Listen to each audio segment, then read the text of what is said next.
Hello, everyone. We'll see people are coming in. That's great. Welcome, everyone, to our Tech Talk today. We're going to talk about AI and LLMs, and specifically, we want to demystify them. We want to show you how do they work, how can you use them, and what is actually all the hot discussions around them, because there's a lot to learn. So, who am I? So, my name is Michael, or people online also know me under the name Schnitzel. I'm the head technology and founder of Amizi.io. We are an application delivery company, meaning we help customers to deliver their applications on top of Kubernetes clusters. And some of these applications are AI based. And we felt, as AI is very new, we want to give you a bit of insights of how this actually all works. All right, let's actually unpack the word AI. So if we say AI, we actually mean a lot of things. So let's look at the different types. First, the first AIs that have been created, and this is actually quite some time ago, like engineers and software developers and researchers have since many, many years tried to figure out how can we teach a computer about something. And the first thing that was done was image to text, meaning you give a computer an image and you want to figure out what is on that image, or tell me what is in the image. Then the next one was obviously the other way around. You have text and you want to create an image from it. And then we actually went even deeper. We said, okay, let's create from one image to another image. So, which is basically the combination of the first two, meaning you can take an image, tell it what to do, and it will update the image. Let's say it will add a background, it will add a plane in the sky, and things like that. Then we went further and went to image localization, meaning that you want to ask a computer, tell us what is actually happening in that specific image. And there's two ways from that. So there's image localization, meaning you want to say, there's an airplane in this picture, tell me where it is, or tell me the pixel location of that image or of that object.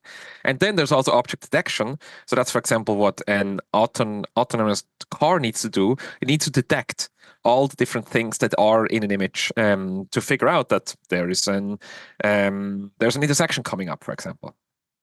And then also we have image segmentation, which means that you want to separate an image. For example, you want to figure out what is in the foreground, what is in the background. If you've ever used like Zoom with the background blurring, that's exactly image segmentation. It segments the subject yourself from the image and then it blurs the rest of it. After that, we went much further. We went away from image and went to speech. First, we went text to speech, so to just create computer audio. Obviously, that's a very common one. We've seen, even I think the Apple II had this capability already. And then the other way around, speech to text, so converting audio into text for subtitles and all the type of stuff. And then the same here is also audio to audio. So you can convert or change an existing audio file to another one. You can make it faster, slower. That was the easier ones, but you can actually say like make it more sound like EDM or make it more sound classical music and things like that. Then the big introduction of video came. Now, video obviously is just a lot of images, right, one after each other, but managing video is maybe much harder because maybe you need to ignore something. So we have video to text, and then the other way around, text to video that we can do.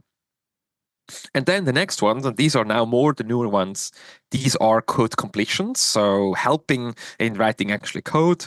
And the really big one that we can't talk about today, and pretty much a lot of people are talking about, if you say AI, people talk about conversational natural language or large language models, LLMs. So that's where you can interact with a computer in conversational language, meaning you can ask the computer specific questions in human language. The computer will understand it, will do the task, and it will come back to you and say and give you an answer specifically to it, again in natural language. And you can continuously interact with that computer. So if we talk about AI, all of these things on here are AI related. If we talk about LLMs, which if we talk about ChatGPT and that type of stuff, we're actually only talking about the last one here, the natural language or LLMs, but still all of it is AI. And so sometimes it's a bit confused, but so we just wanted to make sure that we talk about the same. So one other important thing about all of this is that actually we now have open source LLMs.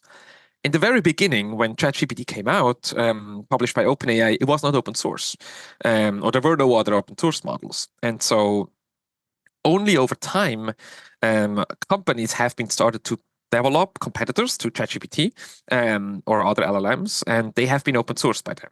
So let's look a little bit into these open source LLMs. First of all, there are thousands of them, and I literally mean thousands. So Hugging Face, which is pretty much like a bit the GitHub for AI, meaning you can upload different models there that they can be shared. Right now, Hugging Face itself has more than 55,000 different AI models or LLM models to download that you can use and you can play with them. Some of them are completely open source, some of them have license models that you have to be careful of, but there is a lot out there. But we have to understand that there are actually different versions, and that is one important thing to understand because it can create some confusion. So LLMs, usually they have base models. And these base models are only trained for text completion.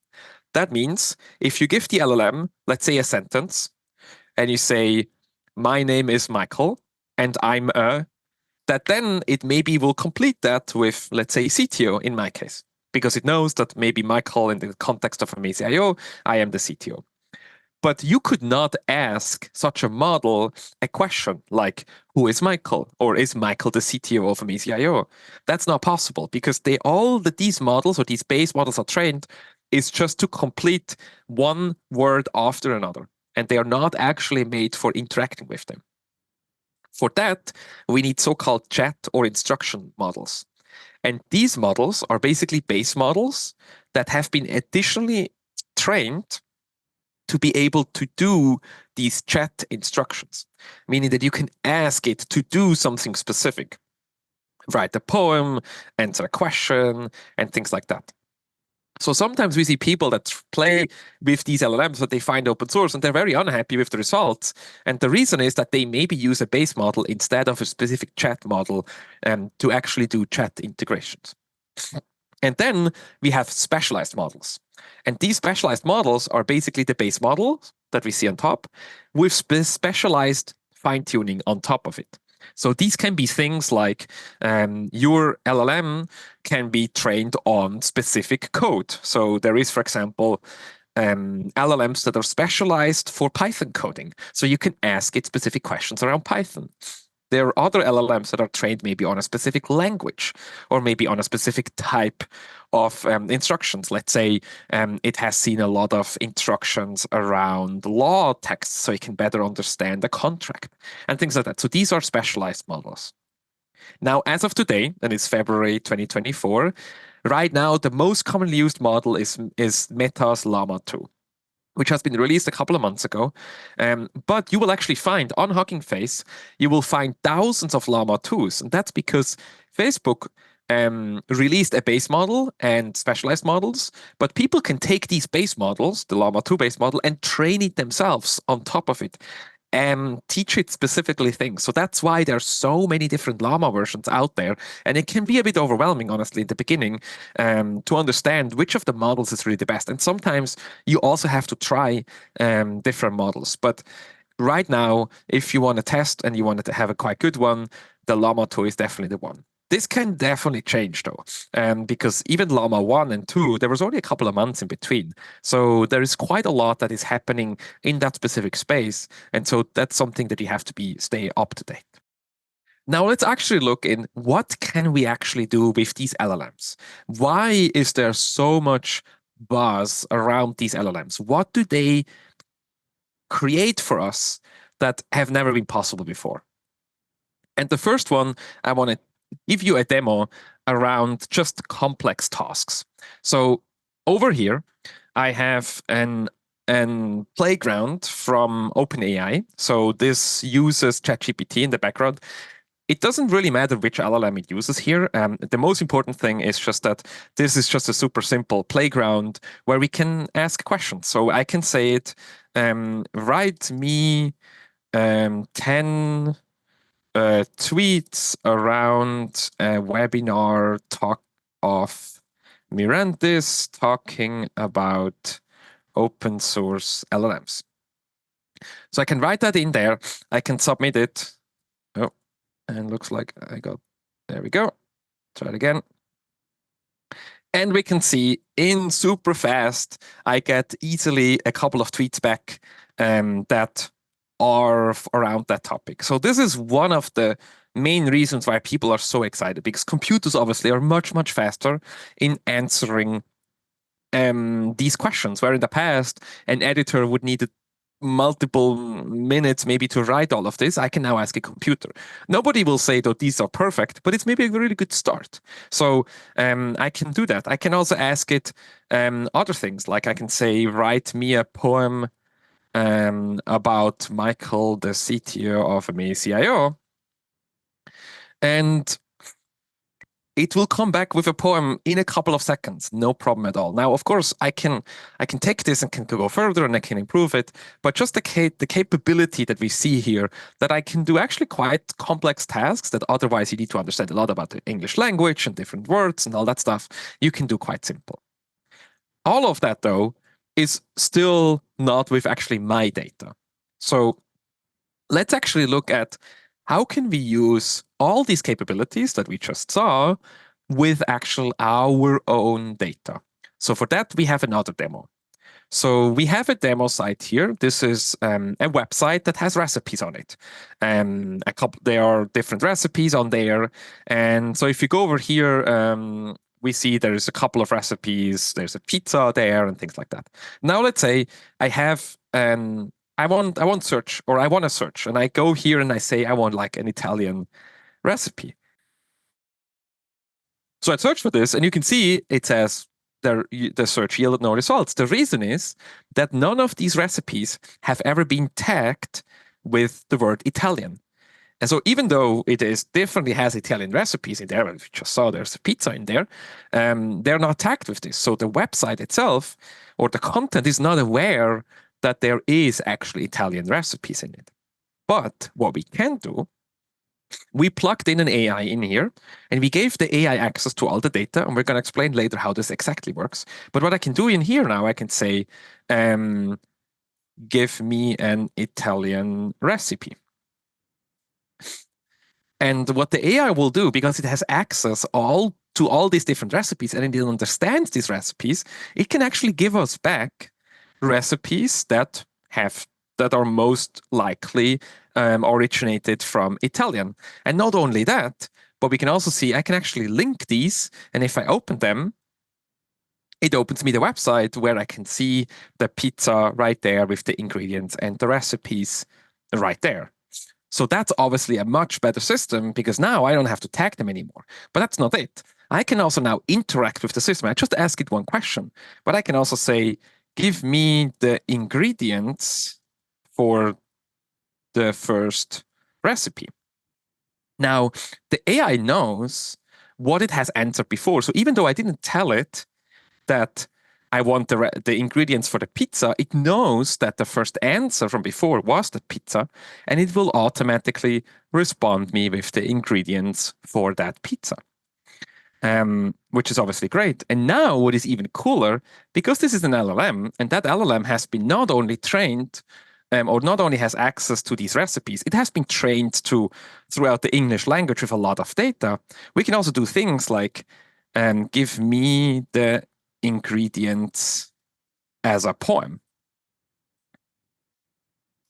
And so what will happen now is that this LLM will take all the data that it has, and it will create me automatically a poem. Now, interestingly, what you see here, there's a good point, it now actually used the crema catalana instead of the pizza. So maybe I should have defined, give me the ingredients of the pizza as a poem, but it is totally capable of converting the ingredients list, which if we go over here and I open that in a new page, we can see the crema catalana has 200 grams of sugar in it, and we can see that this was actually used in the poem itself.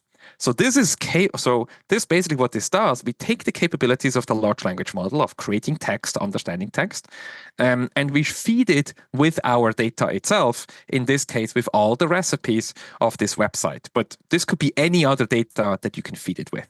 But that's not only. We can actually also combine these different AIs with each other. We saw before, we have AIs that can convert image to text, and we also have the capabilities of creating recipes or using a database. So this is a demo where you can actually provide an image to an AI model, and you just saying, hey, this is some recipes, and you say a picture of it. And basically what the AI does first, it figures out what is actually on the picture. So it will tell us, hey, there's bacon, there's half and half cream, there's an apple, and all these other things. And then based on that, it will look into its recipe database and create a recipe for these specific ingredients. So there's a next level where we can actually combine multiple AIs with each other, connect them to each other, and let them communicate and solve the problem for that the user has been asking about. So now that we have seen a couple of examples and that are possible, let's actually talk about how this in the background works. Because while a lot of people are calling this magic and different things, some people even believe there's like thousands of people in the background that answering these questions, which is not the case. I can show you how this actually all works. So in order to understand this, we need to understand what the context is. So context is basically information and data which the LLM uses to respond to your question. And it's also guardrails and instructions that tell the LLM how to respond. So I want to give you an example. If we go back to our playground and I ask it, what is Python? Now, there could be two answers in there. Python is a programming language, but Python is also an animal. And in this case, I do not fill in the system context here, is not filled at all, and I submit this. Now, depending on what is coming back, it's just a decision of the LLM. In this case, the LLM decided to come back with Python as the programming language. But let's say I actually want to create a bot that helps children to learn about the animal kingdom. So what I can do, I can create a so-called system prompt or context. There's a lot of different words for it, where I tell the LLM what its job is. And in this case, I say, you are the zookeeper, a friendly, knowledgeable AI who loves to share facts and stories about animals with curious children. When answering, ensure you use simple language, sprinkle in some fun facts, and aim to spark the child's imagination and curiosity about the animal world.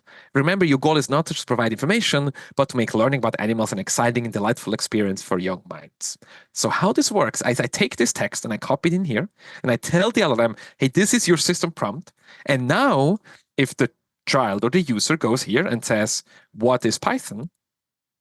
Now, even though I don't say what is a Python, because that would maybe be suggesting that it means the animal, I just say what is Python.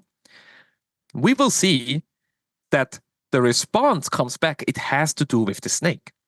Now, interestingly, it actually goes in here and tells, hey, we not only want to talk about the snake, so also about the programming language. Now, let's try again. And we say, what is Python? And we'll see what it comes now back.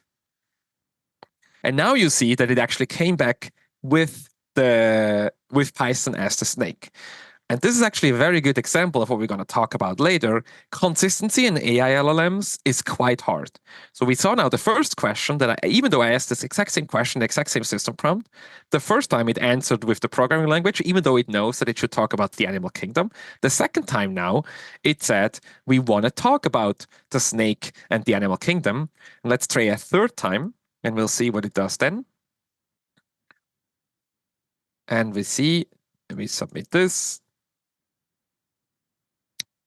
And now it actually says it's not only a programming language, but also a snake. So we can see it goes back to the animal kingdom. So this is an example how important that system prompt is, because it tells the LLM what it should think about, what its guardrails are, and what it should talk about. Now, let's actually think, though, we want to provide the data with the example before of the recipe to our LLM, and we want it to answer only questions about that specific data. Now, what we could do is we could, of course, in this example here in this system prompt, we could provide every single recipe that exists on the website every single time, just at a list with all the ingredients and all the instructions. But the problem is these LLMs, they have a limited context length, meaning that so the context length is limited, meaning you can only provide a specific length of context. And even with recipes, if you have a couple of hundred recipes, the context would already be way too much. So we need to find a way, before we even involve the LLM, we need to reduce the size of the context we want to send to the LLM. And we can do this with a so-called vector database. So what we do is we take the whole content, everything we have, all our recipes, and we separate this in smaller text chunks. And these text chunks we then store in a vector database. And then when we then ask the LLM, we can let it go to the vector database and search for the things. The problem is, though, if we would do this, and if you remember our example from before, the content itself does not have any word of Italian in it. So the LLM would also not be able to figure out that this is an Italian, that these are Italian recipes. So instead, what we can do, we can actually, when we take the content from, let's say in this case, our website, but it can be any other content, before we send it to the vector database, we actually let it pre-process by the LLM itself. So what happens here is that we go to the LLM, we give it one of the recipes, and we say, hey, LLM, find tags in this recipe. And we can actually tell it what type of tags we're looking for. And in the Italian example, we would tell the LLM, give me or try to figure out what the origin is of this specific LLM. And then, for example, for the pizza, it will most probably come back with the word Italian. And then we store all the text chunks, so with the content itself, plus also all the different tags that the LLM generated. It will then be stored in the vector database. So now the vector database includes data like the recipe itself, but also it knows which recipes have to do with Italian. And they are stored in there. And now, when a user actually comes and asks a question, we can use that data in that vector database to answer this question. So the flow works like that. The browser or the user asks a question to our chatbot.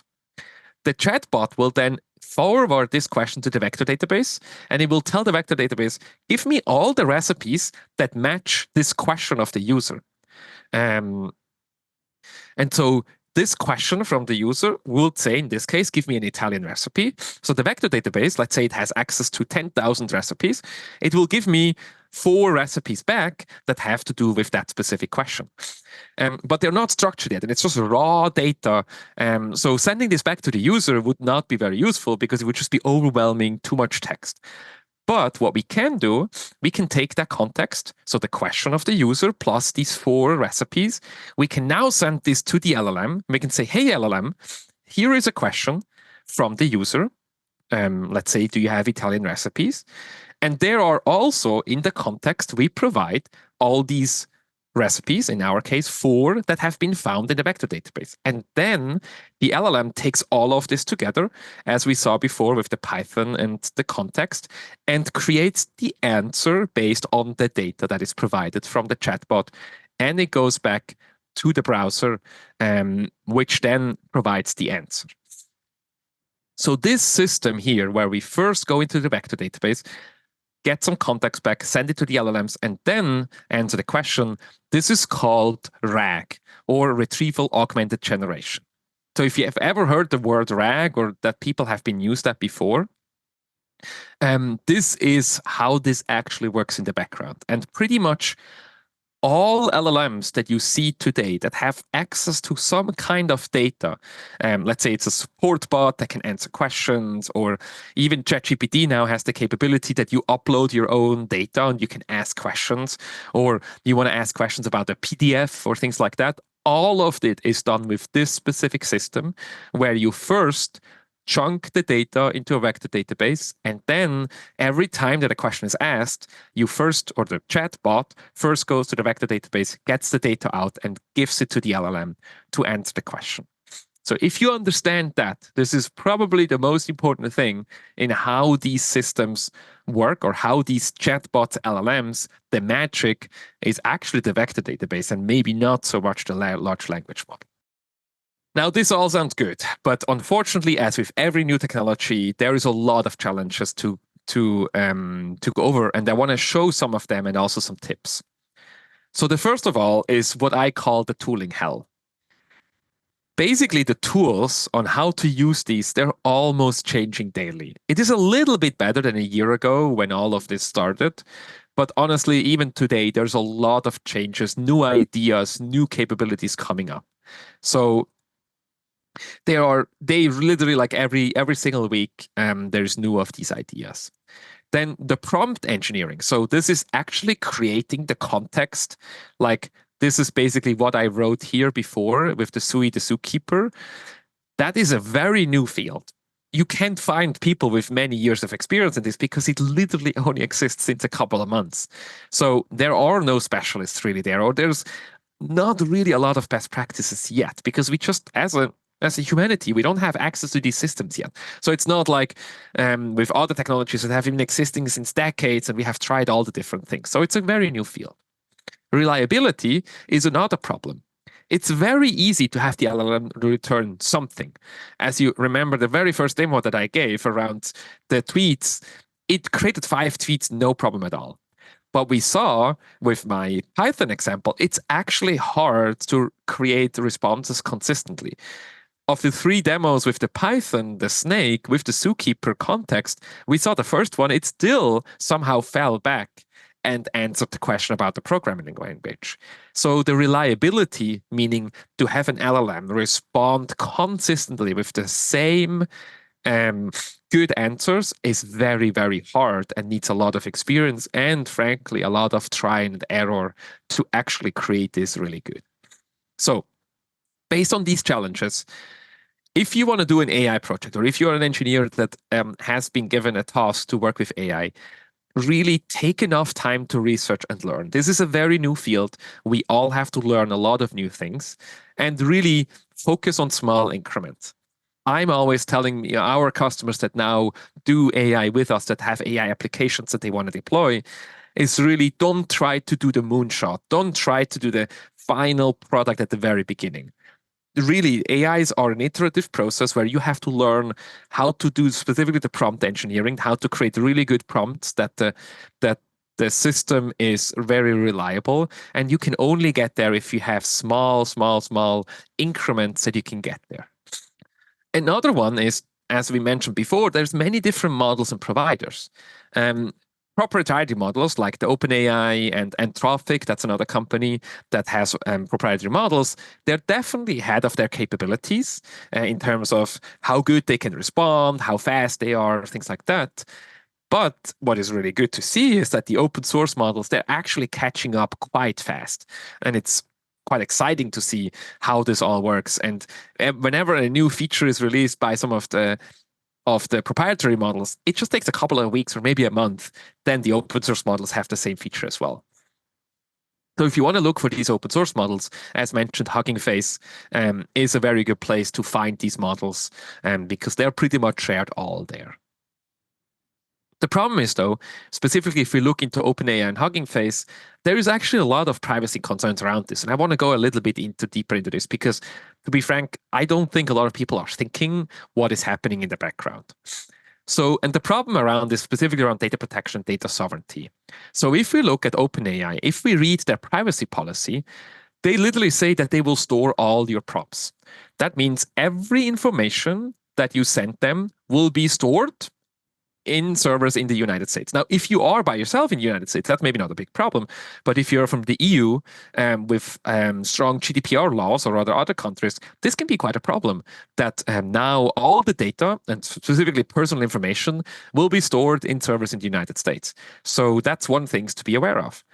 The other one is also that they will actually read all your prompts and they will also share them with other parties. So their privacy policy says specifically that they might share personal information with government authorities, industry peers, or other third parties. And they unfortunately don't really list them. So that's another concern there, is make sure that they basically take all the data and they share it and they use it for whatever they think is the very best. So that's one of the major concerns, and that's one of the reasons that a lot of people are coming to us to actually host these LLMs in other places. Then Hugging Face itself also has a hosting solution, but the problem is there it's actually hosted in the cloud account of Hugging Face, and they don't really say where it is stored. So while OpenAI is very clear that it's stored in the US, Hugging Face doesn't say at all where it is stored. They basically say that it's stored and processed in the United States or any other country. And so that's another problem that we need to know specifically around these super sensitive data. Let's imagine you give that LLM access to all your data, let's say your school, and you give it access to all the grades of all the children to do like some analysis around this. This can be a massive problem if that data suddenly is stored somewhere else. So, but we wouldn't be Amazy and Mirantis if, of course, we wouldn't have a solution to this. And that's where we believe private LLMs or hosting of private LLMs can be a solution, which basically allows you to run these LLMs in your own data center, if you have your own premise data center, or if you have your own cloud account, meaning you have your own AWS, Google, or Azure account, where you can run all of this yourself. This means you have full control over the data storage, access, and the companies that are involved, because these systems, so on-premise or these cloud accounts, they will not share the data. Most of the cases actually don't even have access to the data because it's encrypted, stored, and transferred. So this makes it much, much better to ensure that the data cannot leak or cannot be used by anybody else. And of course, there's no need to log or store of the prompts in any way. So if a user asks even a sensitive question, there's no need to store these prompts anywhere so that later on they could come back and, let's say, exfiltrate a social security number if a user has been asking for that and stuff like that. So that's something that we offer. There's other companies out there that also offer this. And I think that's really, unfortunately, a bit of the thing that a lot of people are jumping on all these tools that we see out there that already exist, and they don't really think about data protection, data sovereignty. So that's an important point. So let's say you want to start with this. How to start? As I mentioned, create a plan for the engineers that what they should follow, but also allow a lot of playing. A lot of the things that you see today or that I demoed today, we just figured out because we just tried these things out. There are trainings out there and like curriculums that you can follow, but as these things are changing that fast, in my experience, at least with my engineers, I really see the best success to just give them time to discover this new field. I mentioned that before, start small. The moonshots really come later to understand how this all works. And then later on, you can really build the really cool stuff. As I mentioned, don't forget about data protection and find a hosting partner that keeps your data safe. Because in the end, these LLMs can handle very sensitive data, which is great, but also be aware of where they're hosted. And the last one, find help if you have questions. This community is growing very, very fast. There are online forums, there are conferences, there are other ways to share information. So if you plan with this, really make sure that you spend time to go and ask for help because people are very excited about this. And at least in our experience, they're very happy to share how these different things work. And of course, also we as a company, we're excited about all these new capabilities and we're actually happy to share a lot of our knowledges. And so that's where the links come in. So the bottom two are actually the chatbot that you just saw, the recipe chatbot. If you go to bit.ly/amazio-ai-chatbot, there you can play with it. You can try to ask it about recipes. You can ask it to create poems, and also maybe try to break it. We actually try to have guardrails in it. So let's say I actually go back and I go to the AI again, and I ask it another question. For example, who is Shakespeare? It should actually respond with, yeah, I'm not sure.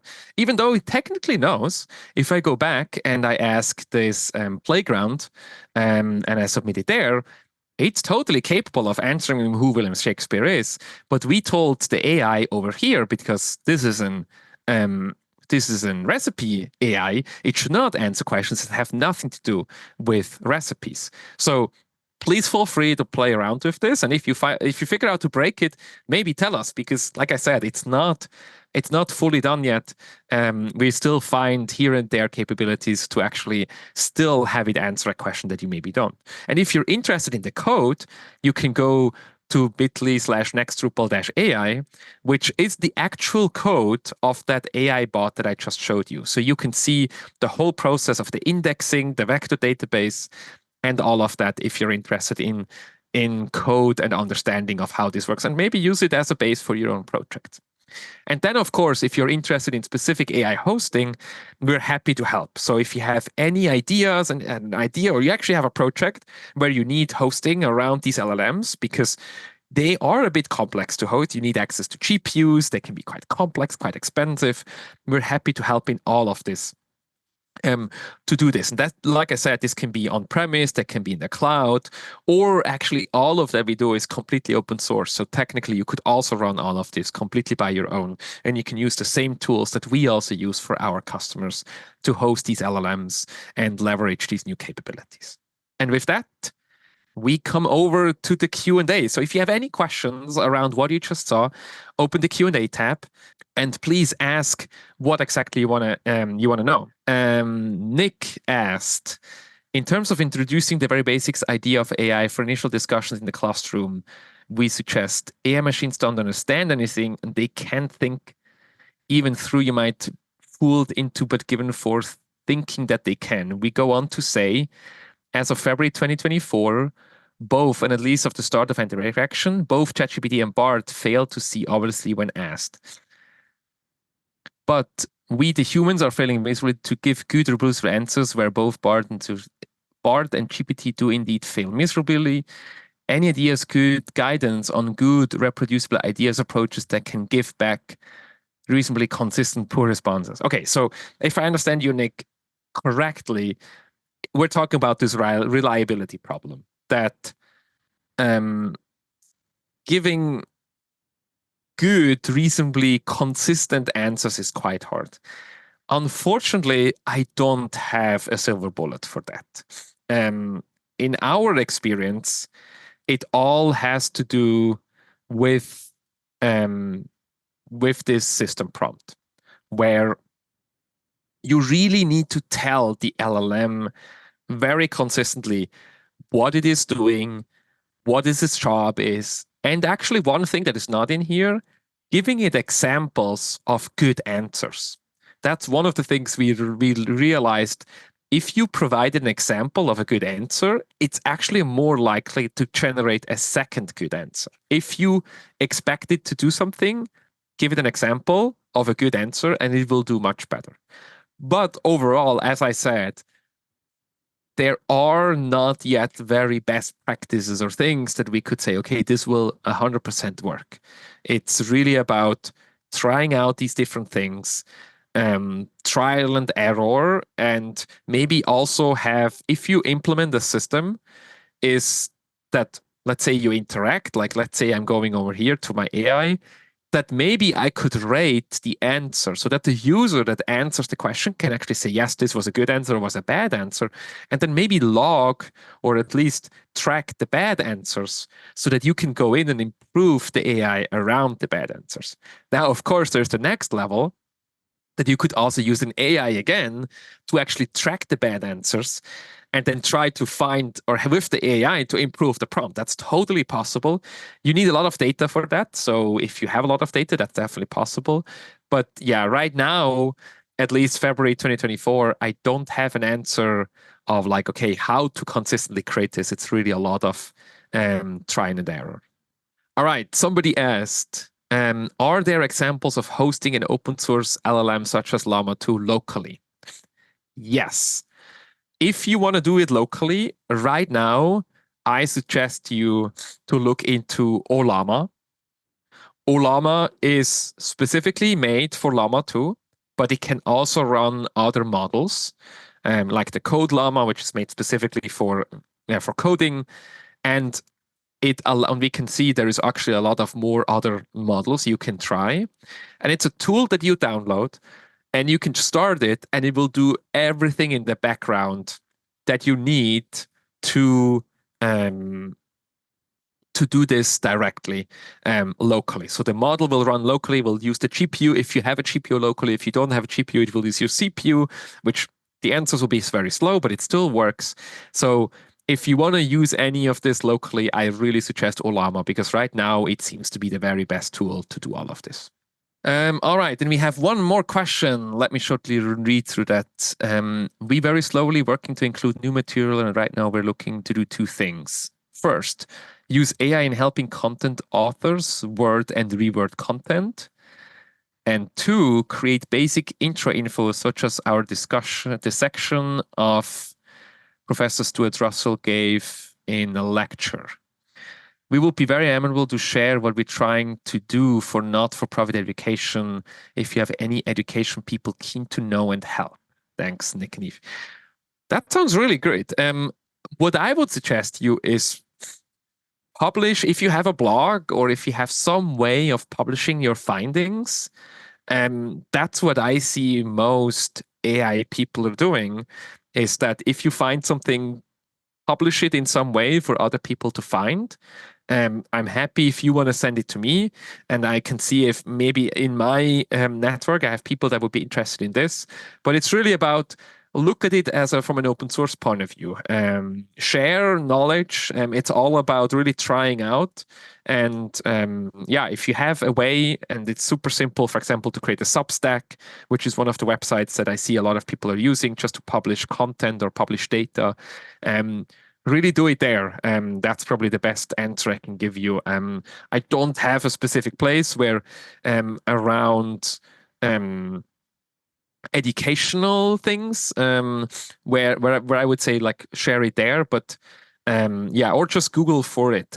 There is a lot of AI happening right now, and also specified AI. So, for example, specifically in educational resources and things like that. So maybe you will find forums, discords, things like that where people talk about this.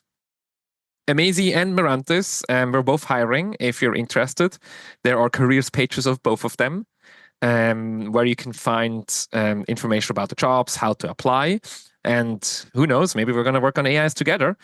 And then we also have upcoming webinars, one on the Amazy.io side, where we talk about local development. So how to develop, for example, AI bots locally, how to use all of them.